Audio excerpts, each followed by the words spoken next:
ओम अकोंचतत्मः सर्गः 99वां सर्ग। सीता के रसातल प्रवेश के पश्चात श्रीराम की जीवनचर्या, रामराज्य की स्थिति तथा माताओं के परलोक गमन आदि का वर्णन। रात बीतने पर जब सबेरा हुआ, तब श्री रामचंद्र जी ने बड़े बड़े मुनियों को बुलाकर अपने दोनों पुत्रों से कहा, अब तुमनी शंख होकर शेष रामायण का गान आरंभ करो।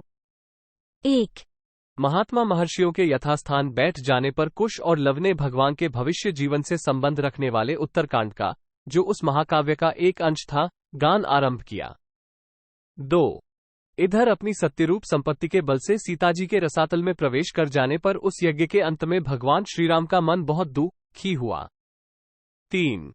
विदेह कुमारी को न देखने से उन्हें ये सारा संसार सूना जान पड़ने लगा। शोक से व्यथित होने के कारण उनके मन को शांति नहीं मिली। 4। तदनंतर श्री रघुनाथ जी ने सब राजाओं को, रीछों, वानरों और राक्षसों को, जनसमुदाय को तथा मुख्य ब्राह्मणों को भी धन देकर विदा किया। इस प्रकार विधिपूर्वक यज्ञ को समाप्त करके कमलनयन श्रीराम ने सबको विदा करने के पश्चात उस समय सीता का मन स्मरण करते हुए अयोध्या में प्रवेश किया। 5-6 आधा यज्ञ पूरा करके रघुकुल नंदन राजा श्रीराम अपने दोनों पुत्रों के साथ रहने लगे। उन्होंने सीता के सिवा दूसरी किसी स्त्री से विवाह नहीं किया। प्रत्येक यज्ञ में जब धर्मपत्नी की आवश्यकता होती, श्री रघुनाथ जी सीता की स्वर्णमयी प्रतिमा बनवा लिया करते थे। 7-8 उन्होंने 10,000 वर्षों तक यज्ञ किए। कितने ही अश्वमेध यज्ञों और उनसे 10 गुने वाजपेय यज्ञों का अनुष्ठान किया, जिसमें असंख्य स्वर्ण मुद्राओं की दक्षिणाएं दी गई थीं। 9 श्रीमान राम ने पर्याप्त दक्षिणाओं से युक्त अग्निष्टोम, अतिरात्र, गोसो तथा अन्य बड़े बड़े यज्ञों का अनुष्ठान किया, जिनमें अपार धनराशि खर्च की गई। 10 इस प्रकार राज्य करते हुए महात्मा भगवान श्री रघुनाथ जी का बहुत बड़ा समय धर्मपालन के प्रयत्न में ही बीता। 11 रीछ, वानर और राक्षस भी श्रीराम की आज्ञा के अधीन रहते थे। भूमंडल के सभी राजा प्रतिदिन श्री रघुनाथ जी को प्रसन्न रखते थे।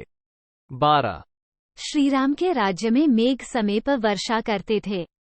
सदा सुकाल ही रहता था, कभी अकाल नहीं पड़ता था।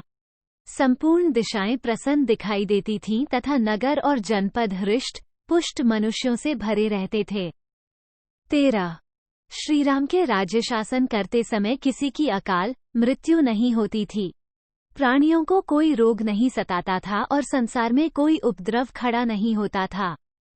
14 इसके बाद दीर्घकाल व्यतीत होने पर पौत्रों से घिरी हुई परम यशस्विनी श्रीराम माता कौसल्या कालधर्म मृत्यु को प्राप्त हुई।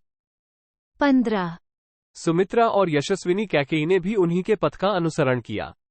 ये सभी रानियां जीवन काल में नाना प्रकार के धर्म का अनुष्ठान करके अंत में साकेत धाम को प्राप्त हुई और बड़ी प्रसन्नता के साथ वहां राजा दशरथ से मिली। उन महाभागा रानियों को सब धर्मों का पूरा फल प्राप्त हुआ। 16-17 श्री रघुनाथ जी समय पर अपनी सभी माताओं के निमित्त बिना किसी भेदभाव के तपस्वी ब्राह्मणों को बड़े बड़े दान दिया करते थे। 18 धर्मात्मा श्रीराम श्राद्ध में उपयोगी उत्तमोत्तम वस्तुएं ब्राह्मणों को देते तथा पितरों और देवताओं को संतुष्ट करने के लिए बड़े बड़े दुस्तर यज्ञों, पिंडात्मक पितृयज्ञों का अनुष्ठान करते थे। 19 इस प्रकार यज्ञों के द्वारा सर्वदा विविध धर्मों का पालन करते हुए श्री रघुनाथ जी के कई हजार वर्ष सुख पूर्वक बीत गए। 20 इत्यार्षे श्रीमद् रामायणे वाल्मीकिये आदिकाव्ये उत्तरकांडे अकोंचतत्मः सर्गः 99। इस प्रकार श्री वाल्मीकि निर्मित आर्ष रामायण आदिकाव्य के उत्तरकांड में 99वां सर्ग पूरा हुआ। 99